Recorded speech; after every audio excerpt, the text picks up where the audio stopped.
नमस्कार माझ्या प्रिय श्रोत्यांनो, आज मी तुमच्यासाठी एक रहस्यमय कथा घेऊन आली आहे ज्याचं नाव आहे प्रतिबिंब.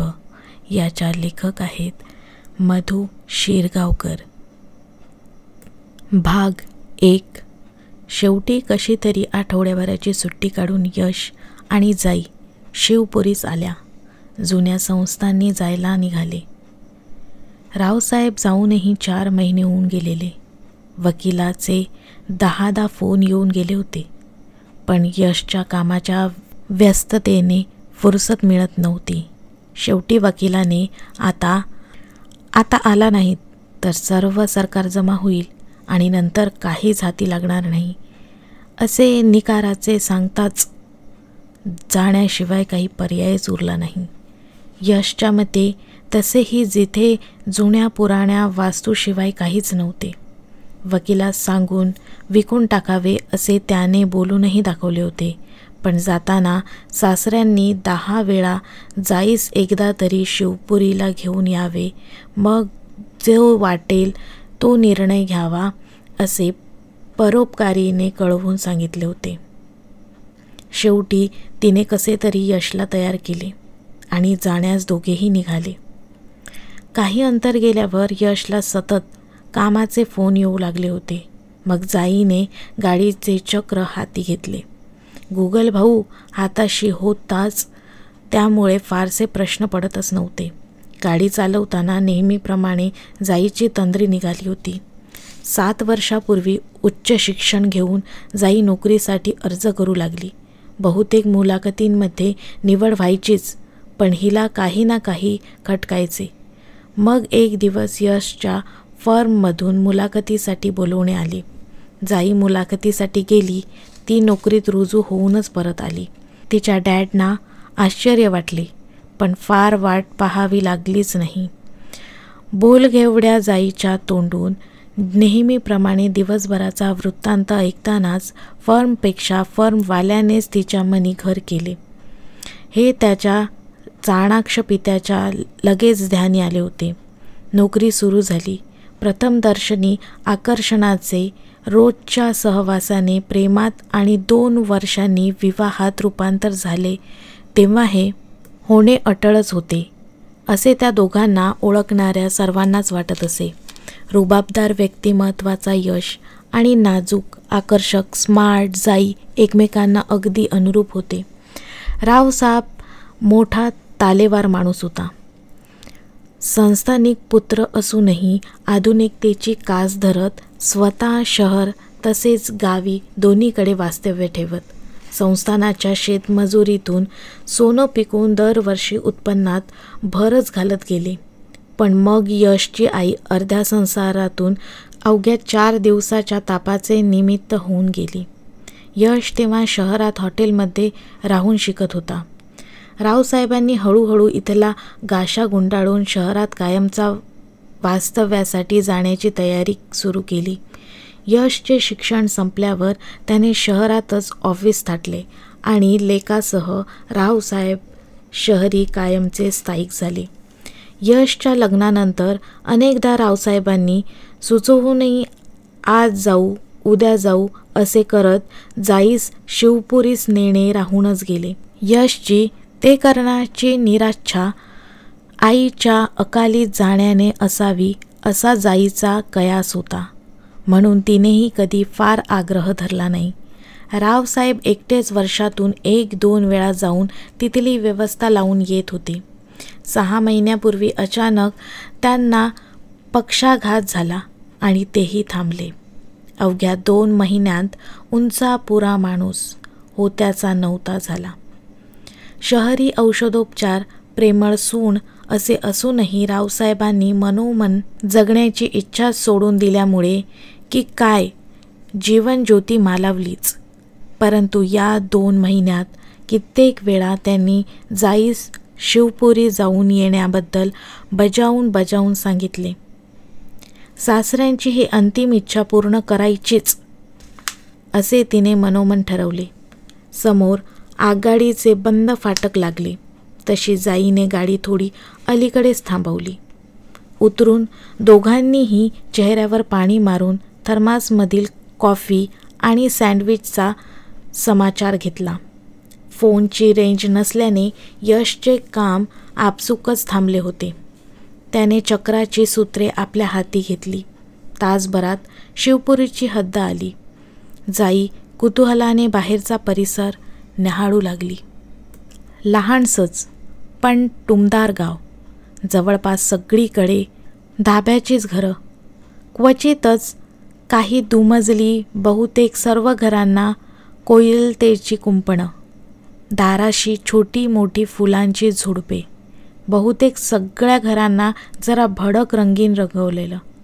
भिंतींवर घरातील स्त्रियांनी वेलबुट्टीने रंगवलेल्या रंग जरा भडक असेल तरी रंगसंगतीत आकर्षक. त्यामुळे उठून दिसणारी ती. दरवाजे ठराविकच कमानीवाले.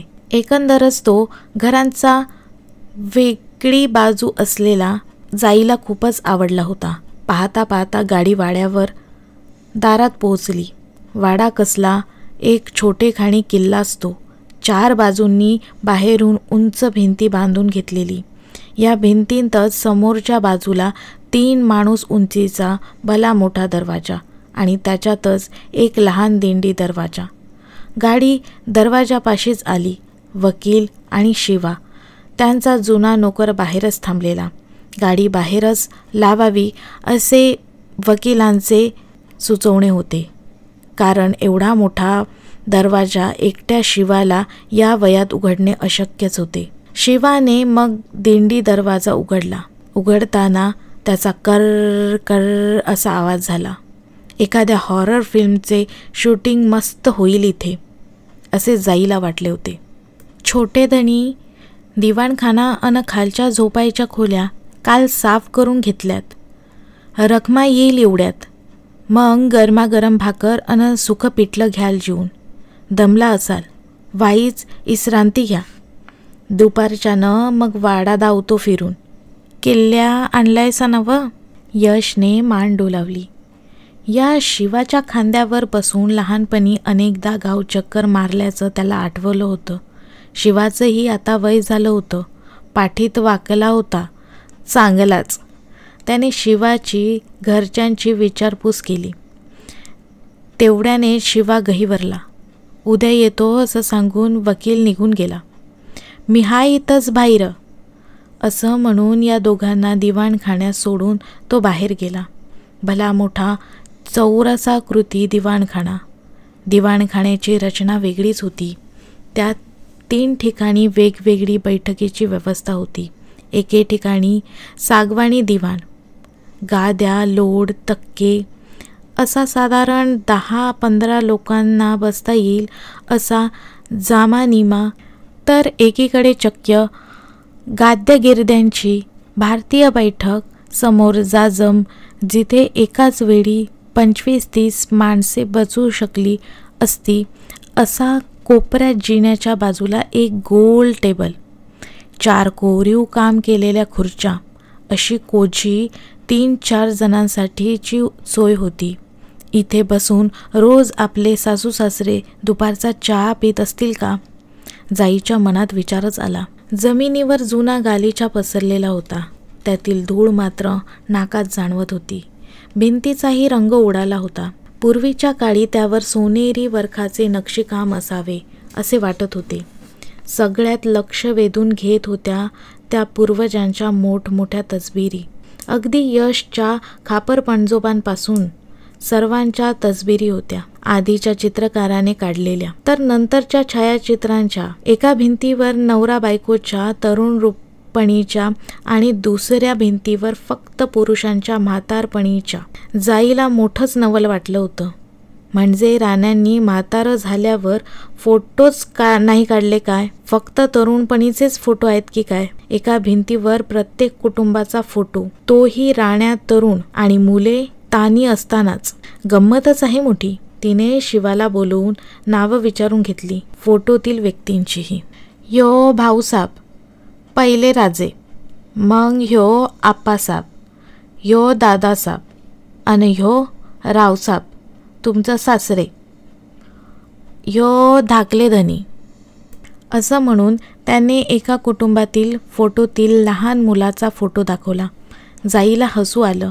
मग यश बाहेर आला अंगणात आणि जाई बसली त्या नक्षीदार खुर्चीवर. अशाच बसत असतील या राण्या. तेवढ्यात जिन्यावर लक्ष गेली. एक गोरी पान, मोठाल्या डोळ्यांची, टोप पदरी लुगडं नेसलेली, नाकात मोरणी, डोळ्यात काजळ, कपाळावर मोठं कुंकू, पायात पट्ट्या, एकंदर नखरेल बाई उभी होती. जिन्याच्या कठड्याच्या पट्ट्यांमधून हिच्याकडे एकटक बघत.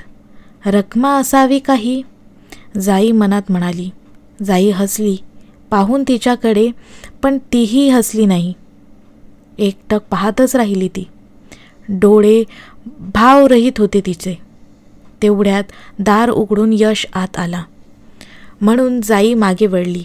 तेवढ्यात ती गेली. अरे, एवढ्यात कुठे गेली? जिना चढण्याचा आवाजही नाही. मग शिवा आला. त्याच्या पाठोपाठ एक बाई आली. लगबगीने किचनकडे जात, बेगिनी भाकरी पिठलं बनवतो, भुका लागल्या असतील हाय ना व, ती म्हणाली. अरे, ही रखमा. मग ती कोण? शिवा, साफसफाईसाठी कोणी बाई आणली का माडीवर? नाही बा, आणि माडीला कुलूपच आहे ना व. जाई विचारात पडली. नाही नाही, एक बाई गेली ना वरती आत्ताच. जिन्यात पाहिली मी तिला. चल जाऊया, असेल वरच. शिवा एकदम दचकल्यासारखा झाला. अव नाही ना वो वहिनीसाहेब, मोठे मालक जाताना कुलूप लावून गेलते. कोण उघडलं? किल्ल्याच नाही तर. तिला शिवाचा संशय आला. चल माझ्यासोबत, बघू आपण, असं म्हणून ती तरातरा जिने चढू लागली. शिवा, अव थांबा थांबा म्हणेपर्यंत ती पोहोचली सुद्धा. जिन्यातून वर गेल्यावर उजव्या हाताला एक मोठा दरवाजा होता. त्याला बाहेरून भला मोठा कडी कोयंड होता. भलं मोठं कुलूपही लावलेलं होतं. जाईला सर्वात आश्चर्य तेव्हा वाटलं जेव्हा त्या दारावर कुलपावर भरभरून जाळ्या, जळमट, धूळ साठलेली दिसली. कित्येक महिन्यात तिथे कोणी आलंही नसावं, कारण जमिनीवर साठलेल्या धुळीत तिला फक्त स्वतःच्या पायांचे ठसे उमटलेले दिसले. जाई भरभर जिना उतरून खाली आली. तिला शिवा काहीतरी खालच्या आवाजात यशबरोबर बोलताना दिसला. हिला पाहून दोघेही गप्प झाले. अरे, कुठे गेली ती? वाड्यात बघ, असेल इथंच. फार वेळ नाही रे झालेला. जाई जरा वैतागूनच म्हणाली. शिवाला काय बोलावं कळेच ना. मग यशने खूण करताच तो जाई आणि यशसोबत वाड्याच्या खालच्या खोल्या, मागचे पुढचे अंगण सगळे फिरून आले. ती बाई कुठेच नव्हती. ही ऑडिओ बुक आपल्याला आवडत असल्यास व्हिडिओला लाईक, चॅनलला सबस्क्राईब करायला विसरू नका. प्रतिबिंब भाग 2. परत येऊन दोघेही जेवले, पण जाईचे मुळीच जेवणात लक्ष नव्हते. तिला राहून राहून ती बाई गेली कुठे हाच विचार त्रास देत होता. दुपारी पलंगावर पडली तरी तिची ती एकटक नजर जाईच्या डोळ्यांसमोरून जाईना. शेवटी जाई उठली आणि परत त्याच खुर्चीत येऊन बसली. तिला आता त्या मांडीवरच्या दालनांना पाहण्याची आस लागली. किल्ल्या यशकडे होत्या. शिवा आणि रखमा जिना दरवाजा साफ करून घेत होते. साफसफाई झाली. रखमाने चहा केला. मग सगळेच वर आले. यशने चाव्या काढून शिवाच्या हातात दिल्या.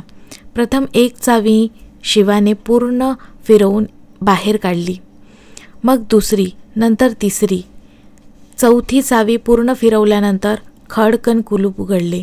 शिवाने कडी घालून दरवाजा हळूहळू हलवून मग एका धक्क्यात उघडला. दारातच भरपूर जाळी जळमट उभी होती. सगळेच थोडे मागे सरकले. रखमाने पदर तोंडाला लावत कापडाने सर्व साफ केले. मग सर्वजण आत शिरले. खालच्या दिवाणखान्याच्या निम्मा एक हॉल होता. मधोमध एक अंडाकृती टेबल आणि बाजूने 10 खुर्च्या होत्या. त्यावरचे कापड शिवाने बाजूला केले. जाई पाहतच राहिली. अत्यंत नाजूक अशा कलाकुसरीचे लाकूड काम केले होते. टेबलाला आणि खुर्च्यांनाही. जरा लहान असतं तर सगळं उचलून घरी नेलं असतं असा विचार तिच्या मनात आला. हॉलमधून 3 खोल्यांचे दरवाजे दिसले होते. यश त्या खोल्यांकडे वळला. पहिली खोली ऑफिसची असावी. लिहिण्याचा डेस्क वगैरे सामान होतं. लहानच खोली होती ही. दुसरी रावसाहेबांची, पर्यायाने वाड्यातील प्रमुख पुरुषांची असावी. भला मोठा पलंग, जाळीदार, सुंदर विणकामाची परंतु जुनी मच्छरदाणी कम पडदा पलंगावर आच्छादलेला होता. तो पूर्णाकृती दिसावी असा आरसाही होता. 3 भली मोठी शिसवी कपाटही होती. तिसरी खोली उघडली. जाई आत गेल्या गेल्याच तिला एक अनामिक ओढ जाणवली. ती आत आली.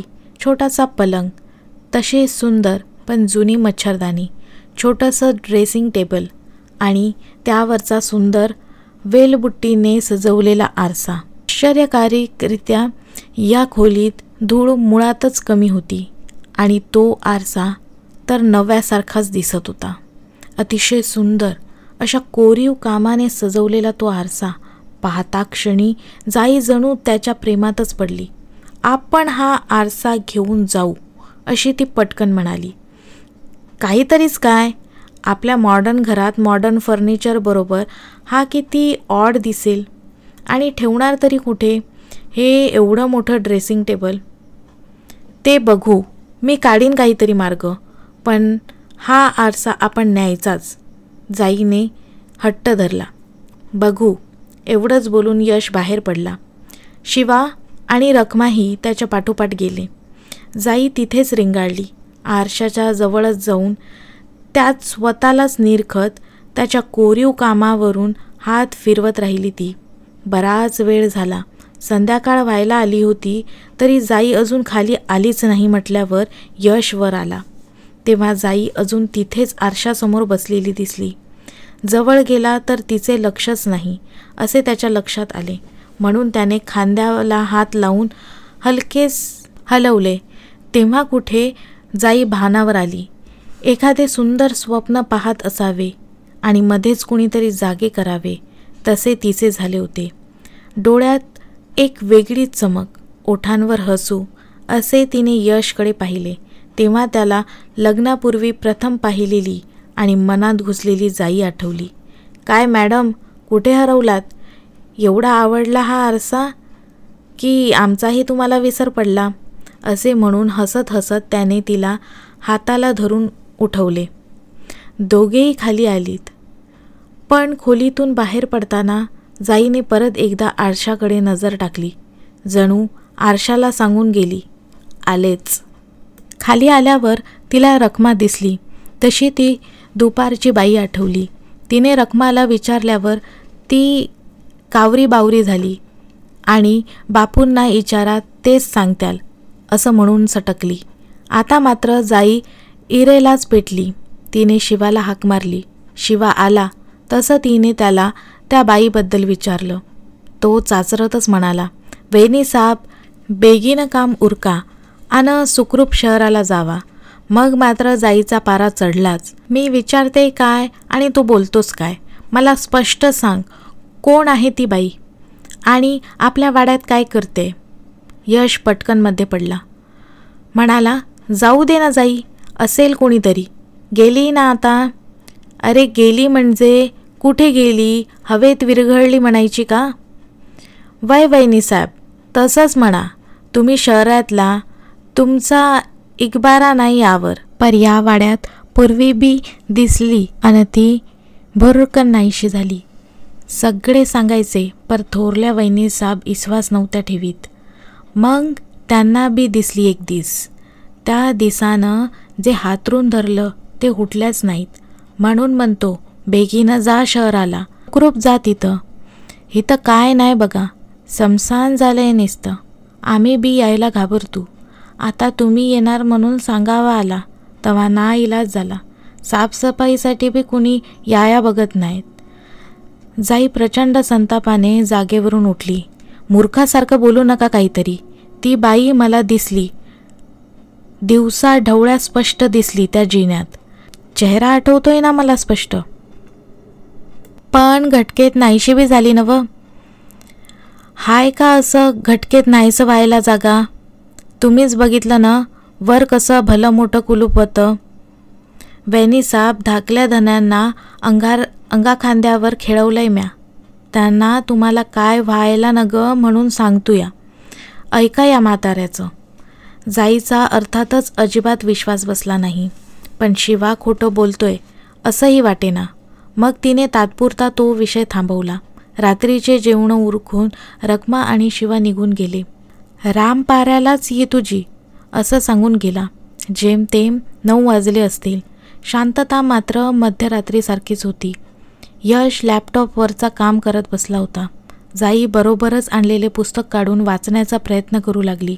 शेवटी कंटाळून पुस्तक बंद करून डोळे मिटून पडून राहिली. काही वेळानंतर तिला अचानक बाहेर कसली तरी चाहूल लागली. म्हणून ती उठून बसली आणि बाहेर आली. बघते तर तीच बाई जिन्यात पाठमोरी वर जात होती. जाई ओरडणारच होती. पण मग तिच्या मागे जाऊन पाहावे कुठे जाते ते, काय करते असं म्हणून हळूहळू तिच्या मागे जाऊ लागली. ती बाई एक एक पायरी चढत वर निघाली. जाई तिच्या मागे. वर गेल्यावर ती सावकाश वरच्या खोल्यांकडे वळली. सरळ आरशाच्या खोलीत जाऊ लागली. मागोमाग जाई गेली. दरवाजापर्यंत गेली. मग थपकून आत गेली. पाठोपाठ जाई होतीच. ती आरशासमोर जाऊन उभी राहिली. जाई तिच्या मागे अगदी थोड्याच अंतरावर होती. मग ती सावकाश वळली. जाई तिच्या अगदी समोर उभी होती. तिने हात पुढे केले. काही न बोलता जाईचा हात हाती घेतला आणि आरशाच्या दिशेने चालत निघाली. ती आता आरशावर आदळणारच असे वाटत असतानाच तिने आरशात पाऊल टाकले आणि जाईसह ती आरपार गेली. आता समोर जाईसोबत काय होणार हे ऐकण्यासाठी ऐकत रहा मधु शिरगावकर लिखित प्रतिबिंब. ही ऑडिओबुक आवडत असल्यास व्हिडिओला लाईक, चॅनलला सबस्क्राईब करायला विसरू नका. प्रतिबिंब भाग 3. सकाळी यशला जाग आली तेव्हा जाई शेजारी नव्हती. बाथरूममध्ये असेल ती असा विचार करून तो कूस बदलून झोपून गेला. पण मग त्याला परत जाग आली. बाथरूमचं दार उघडलंच होतं. त्याने दिवाणखान्यात येऊन पाहिलं. स्वयंपाकघरात पाहिलं. जाई कुठेच नव्हती. मग त्याला अचानक वरचा आरसा आठवला. तो धावत वर आला. पाहतो तर जाई आरशावरच मान टेकवून जमिनीवर बसल्यासारखी झोपली होती. त्याने घाबरून तिला जागे करण्यासाठी हलवायला सुरुवात केली. तशी हळूहळू तिने डोळे उघडले. अनोळखी चेहऱ्याने तिने यशकडे पाहिले आणि ती सावरून उठून बसली. अगं इथे काय करतेस? किती घाबरलो मी. कधीपासून आहेस इथे आणि अशी काय अवघडून झोपली आहेस? जाई काहीच न बोलता हळूहळू उठून खाली आली. पाठोपाठ यशही आला. आपण आजच्या आज परत जातोय. यश निर्णय घेऊन मोकळा झाला. चालेल, पण तो आरसा न्यायचा ना? अगं वेड लागलाय का तुला? ते एवढं मोठं ड्रेसिंग टेबल ठेवणार आहेस कुठे? टेबल नाही, नुसता आरसा. भिवा सुताराला बोलवून घ्या. तो देईल सुटं करून. त्याला माहीत आहे सगळं. काल मॅडमनी शिवाकडून सगळी माहिती आधीच काढून घेतलेली असं वाटतंय. यशच्या मनात विचारच आला. शिवा आल्यावर त्याने सुताराला बोलवून घ्यायला सांगितले. तो चंद्रूला घेऊन आला. चंद्रूने टेबल मागून पुढून पाहण्यास सुरुवात केली. यश आणि शिवा त्या दोघांना वर सोडून गाडीची सोय करायला गेले. मग जाईने त्याला टेबलाचा दरवाजा ड्रॉवर काढायला सांगितले. तो काढल्यावर बिजागऱ्या दिसल्या. आरशाला जोडणाऱ्या चंदूने खिळे काढताच आरसा टेबलापासून सुट्टा झाला. चंद्रूने सावकाश आरसा मोकळा करून जाईने सांगितल्याप्रमाणे गादीवर ठेवला. आता सरशी गादी बांधूनच टाक आरशाला, तिने बजावले. गादीसह आरसा शहरी जाण्यास तयार झाला. मोठा टेम्पो आणून त्यात कागदपत्र, आरसा आणि इतर काही सामानं भरली. सगळी कुलूपं लावून मंडळी बाहेर आली. यशने सरकारी कागदपत्रांवर सह्या करून झाल्याच होत्या. आता ग्राहक शोधण्याचे काम वकिलावर सोपवून ते दोघे निघाले. जाईला खरं तर आरशाबरोबर टेम्पोने जावेसे वाटत होते, पण यश भडकला म्हणून टेम्पोच्या ड्रायव्हरला तिने आपल्या पुढे राहण्यास बजावले. यश आपल्या पत्नीकडे पाहत होता. म्हटलं तर वेगळं काहीच नाही, पण काहीतरी खटकत होतं खास. सामानासह दोघे शहरी आपल्या घरी पोहोचले. यशची कामे त्याची वाटच पाहत होती, खरं तर जाईचीही, पण ती आरशासोबत बसून राहिली. यश कामात पुढे बुडाला. तिने दुसऱ्याच दिवशी सकाळी फर्निचरवाल्याला बोलवले. त्याच्याशी बोलून आरशासाठी जागा ठरवून टाकली.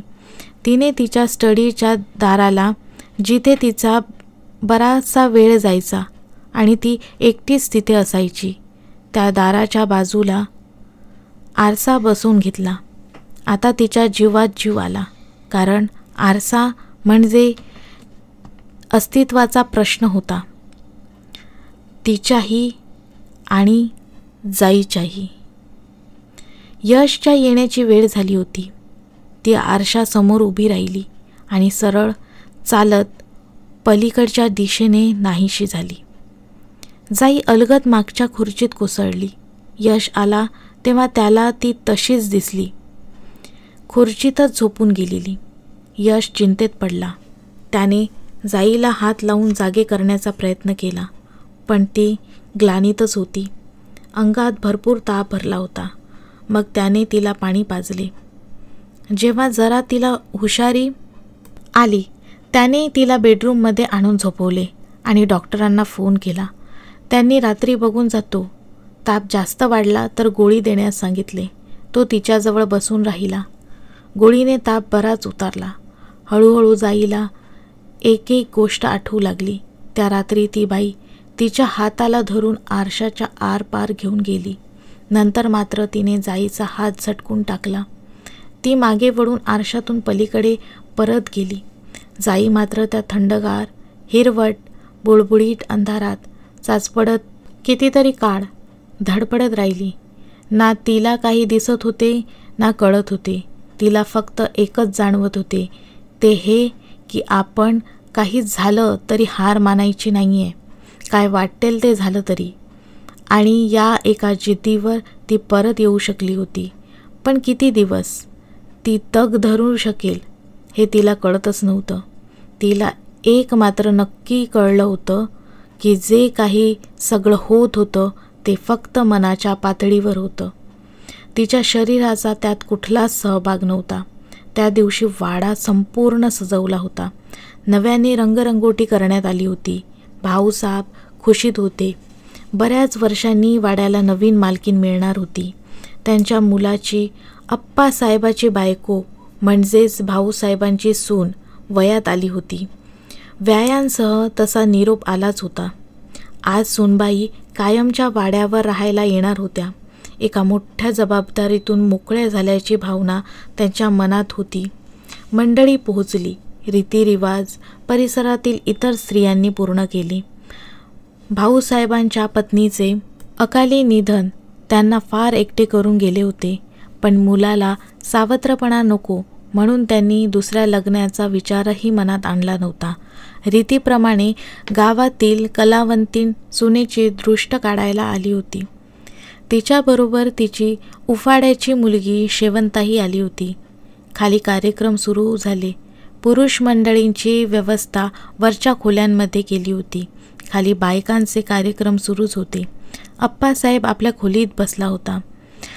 आज त्यांची पत्नी त्यास तशीच प्रथम भेटणार होती. इतक्यात शेवंता त्यांच्या खोलीत आली आणि तिने दार लावून घेतले.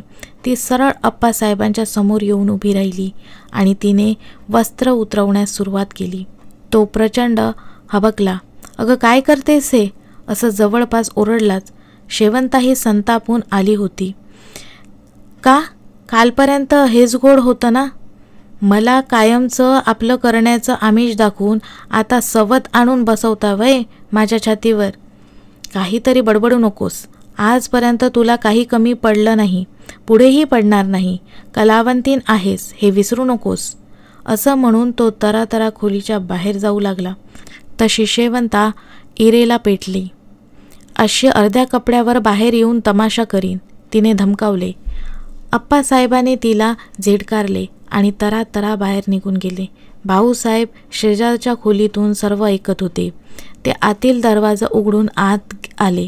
त्याने रागारागाने बेफाम बाहेर जाणाऱ्या अर्धवस्त्र शेवंतास हाताला धरून आत खेचले. नकळत घडलेल्या या प्रकाराचे ती धडपडली आणि दोघं खाली पडली. भाऊसाहेबांना पाहून प्रथम भीती, मग राग अशा अनेक भावनांनी ती बेफाम झाली. ओरडण्यास तिने आ वासला, पण त्या क्षणी भाऊसाहेबांनी तिचाच पदर तिच्या तोंडी कोंबला. अनेक वर्षानंतर झालेला स्त्रीचा हा असा स्पर्श त्यांना बेभान करून गेला आणि त्यांच्या हातून नको ते घडले. शेवंता हातपाय झाडत राहिली, पण तिचा विरोध दुबळा होत गेला. भाऊसाहेब भानावर आले तेव्हा ती निपचित पडली होती. डोळे सडताड उघडे होते. त्यांनी तिला हलवले, पण तोंडात कोंबलेल्या पदराने गुदमरून तिचा केव्हाच मृत्यू झाला होता. भाऊसाहेबांना दरदरून घाम फुटला. काहीतरी लगेच करेन निकडीचे होते, पण काय हे त्याच्या घाबरलेल्या बुद्धीत समजेना. ते धडपडत उठले. प्रथम दरवाजा बंद केला. शेवंताचे शव हळूहळू ओढत आरशाच्या कपाटापर्यंत आणले आणि कपाटास कसे बसे ते कोंबले. मग घाईघाईने खोली पूर्ववत केली. स्वतःचे कपडे ठीकठाक केले आणि परत एक नजर खोलीकडे फिरवली. त्यांची नजर सजवलेल्या पलंगाकडे गेली. प्रचंड अपराधी भावनेने त्यांना घेरले, पण विचार करत बसायला वेळच नव्हता. त्यांनी कपाटास कुलूप लावले, मग खोलीस कुलूप लावले. सावकाश सर्व बसले होते तेथे ते आले. खालचा कार्यक्रम संपतच आला होता. जेवणाचे बोलवणे आले होते. सर्व खाली आले. कलावंतिणीस तिचा मोबदला दिला तशी ती परत निघाली. शेवंता कुठे दिसेना. ती तिला शोधू लागली. कुठे गेली? पण थोरा मोठ्यांच्या गडबडीत विचारायचं तरी कोणाला? भिवा सुतार दिसला. त्याला म्हणाली, दिसली तर दे लावून घराकडे. तो बरं म्हणाला. इकडे नव्या नवरीला सजवून तयार केली गेली. सगळे गेल्यावर तिला दुधानं पेला घेऊन वरच्या अप्पासाहेबांच्या खोलीत पाठवण्यात आले.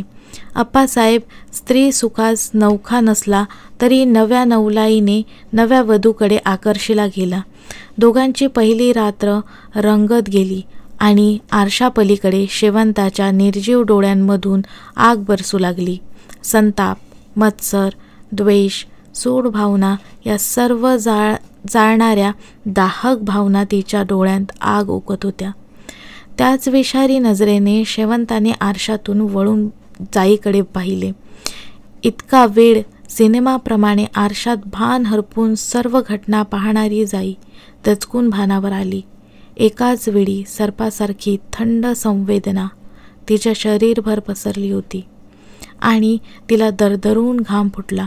वाड्यातल्या जिन्यातली भावनारहित नजर, तिच्या आरशापलीकडे नेतानाची निर्विकार खूनशी नजर आणि आताची ती भयानक जाळणारी विखारी नजर.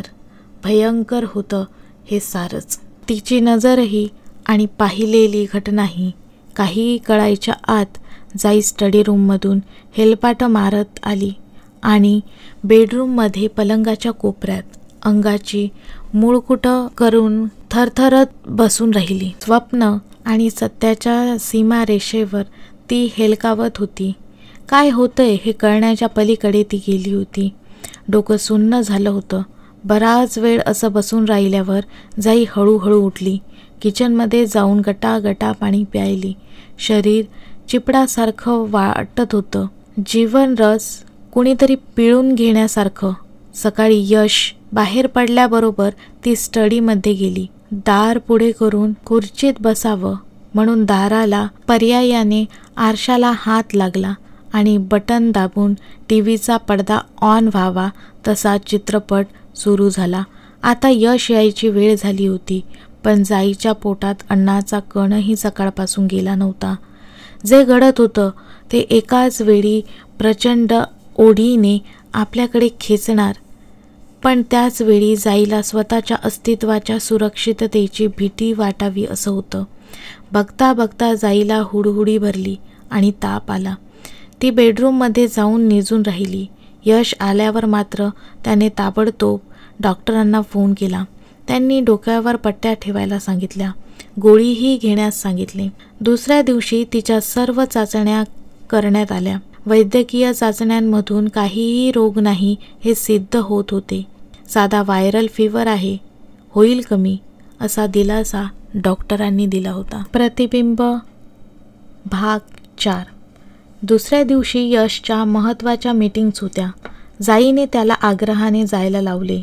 मी बेडवरून उठणारच नाही असा निर्वाळाही दिला होता. दुसऱ्या दिवशी सकाळीच नवरा नवरीस देवदर्शनास नेले. 7-8 तास प्रवास होता. मंडळी मुक्काम करून तिसऱ्या दिवशी परतणार होती. भाऊसाहेबांनी प्रकृती अस्वस्थतेचे निमित्त पुढे केले. सगळ्यांना धाडले. त्यात घरात राबणारे, नुकतेच लग्न झालेले शिवाचे आजा आजीही होते. तुम्हाला तरी देवदर्शन कधी होणार असे म्हणत आग्रहानेच धाडले होते. मालकाच्या दानतेने ती दोघे सुखावली होती. सगळे गेल्यावर भाऊसाहेबांनी शेवंताचे शव ओढत नेत वाड्याच्या छतावर मागच्या दरीत फेकून दिले. आरशाच्या कपाटाच्या बिजागऱ्या तोडल्या. मग भिवास बोलवून नवे कपाट बनवून त्यावर या आरशाचे दार लावण्यास सांगितले. जुने कपाटाचे लाकूड सरपणात वापर असेही सांगितले. भिवा डोक्यावरून कपाट घेऊन आला. त्याने कपाट मोकळे केले. नवे कपाट बनवण्यास घेतले. काम करताना त्याची नजर वर गेली तर त्याला शेवंता दिसली. तो ओरडलाच तिच्यावर, अगं शेवंते, कुठं होतीस काल तू? तुझी आय किती शोधली या तुला. कवा गेलीस मग घरला? जा आता सरळ घरी जा, असं म्हणून त्याने परत कामाला सुरुवात केली. भिवाला रोज छटाक चढवूनच काम करायची सवय, त्यामुळे त्याने नंतर ती कुठे गेली वगैरे पाठपुरावा केलाच नाही. शेवंता अजूनही बेपत्ताच आहे आणि कलावंतीन अजूनही शेवंताला शोधते असं कळल्यावर तो ओरडलाच, काय येड्या का खुळ्या ग तुम्ही मायलेकी? अगं कालच नवं का माझ्या झोपडीत येऊन गेली ती? राग बी भरलो म्या. तिला न सरळ घरला जायला सांगितलं. मग शेवंताचा शोध सुरू राहिला. पण संशयाची सुई वाड्याच्या दिशेने फिरली नाही, कारण भिवाला ती वाड्यावरच्या कार्यक्रमानंतर दिसली होती. चित्रपट पाहावा तसे चलचित्र जाई आरशात पाहत होती. तुकड्या तुकड्यातूनच रोज नवे काहीतरी कळत होते. तिची सर्व शक्ती यात कमी होत होती. ना धड जेवत होती ना झोपत होती. ताप कमी होता पण डोळे खोल गेले होते. वजन घटत चालले होते. मग यश परत तिला डॉक्टरांकडे घेऊन गेला. पुन्हा सर्व तपासण्या झाल्या. यशला जरा बाजूला घेऊन त्यांनी मानसोपचार तज्ज्ञांकडे जायला सांगितले. नंतर जाईला म्हणाले, तू सुरक्षित आहेस. जेव्हा शरीर निरोगी असूनही रोग बरा होत नाही तेव्हा मनाची तपासणी करणे योग्य. मी तुला माझ्याच एका चांगल्या मित्राकडे पाठवतोय, तो नक्की बरा करेल तुला. जाई फिकट हसली. यशच्या समाधानासाठी तिने जायचे ठरवले. जाईच्या काळजीने यशचे लक्ष सगळ्यातूनच उडाले होते. शेवंताने सुरुवातीला तिचे मन जरी संपूर्ण आपल्या ताब्यात घेतले होते तरी लवकरच जाई तिच्या घरातून बाहेर निघाली होती. ती स्वतःच्या मनाचे अस्तित्व टिकवून ठेवण्याचाच आटोकाट प्रयत्न करत होती, पण हे करताना तिची सर्व शक्ती कमी होत होती. यशने ठरवल्याप्रमाणे मानसिक रोग तज्ज्ञांची भेट ठरवली. दोघे त्यांना भेटून आले. जाईने आरसा प्रकरणाचा मागमूसही लागू दिला नाही. ताप आल्या दिवसानंतर यशला जाईपर्यंत कधीच फारशी आरशाजवळ दिसली नव्हती, त्यामुळे त्यालाही ती बाब महत्त्वाची वाटली नाही. मग डॉक्टरांनी काही अजून प्रश्न विचारून काही गोळ्या लिहून दिल्या. मनातून तेही बुचकाळ्यात पडले. जाईच्या बोलण्या वागण्यात एवढी सुसूत्रता होती की निदान हेच होते की काहीच रोग नाहीत. मग जरा शांत झोप लागण्याच्या सौम्य गोळ्या देऊन त्यांनी त्या दोघांची पाठवणी केली. केवळ जाई जाणून होती की शेवंताला तिच्या मनावर हावी न होऊ देण्यासाठी किती निकाराने तिला लढावे लागणार होते. पण यशला विनाकारण काळजीत टाकण्याचा अर्थच नव्हते. शिवाय त्याचा विश्वास बसणे त्याहून शक्य नव्हतं. काही दिवसांपूर्वी आपल्याला कोणी काही सांगितलं असतं तर आपण किती वेड्यात काढलं असतं या विचाराने जाईच अस्वस्थ होती. आता तिला अतिशय विचारपूर्वक पावलं उचलावी लागणार होती. दोघे जरी आले, यश डॉक्टरांकडूनच जाईला बरं वाटेल म्हणून तिच्या आवडीच्या उपहारगृहात घेऊन गेला. तिच्या आवडीचे सर्व पदार्थ मागवले. इकडच्या तिकडच्या गमतीच्या गोष्टी सांगून तिने मन रमवण्याचा प्रयत्न करू लागला. जाईचे मन भरून आले. यशच्या कुशीत शिरून सर्व त्याला सांगून टाकावे असा मोह तिला झाला.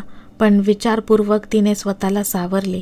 तिने आपण सर्व गोष्टींचा आनंद घेतोय हे यशला जाणवावे म्हणून खास प्रयत्न केले. त्याचा योग्य तो परिणाम झाला. घरी आल्यावर यश म्हणाला, मी जरा काम संपवू का? तुला बरं वाटतंय ना? नाहीतर बसतो मग तुझ्याजवळ. नाही, तू निर्धास्त कर काम. मी डॉक्टरांची गोळी घेते आणि झोपून टाकते. आज मला खूपच बरं वाटतंय. ती यशकडे पाहून हसली. तसा तो खूपच मोकळा झाल्यासारखा वाटला. मग मात्र तो घरातच बनवलेल्या छोट्याशा ऑफिसमध्ये जाऊन बसला. जाईने डॉक्टरांनी दिलेली गोळी हातात घेतली आणि बेसिनमध्ये टाकून दिली. पाणी मात्र प्याली. लॅपटॉप उघडून तिने मृतात्मे या विषयावर माहिती वाचायला सुरुवात केली. समोर जाईसोबत काय होईल हे ऐकण्यासाठी ऐकत राहा मधु शिरगावकर लिखित प्रतिबिंब. धन्यवाद.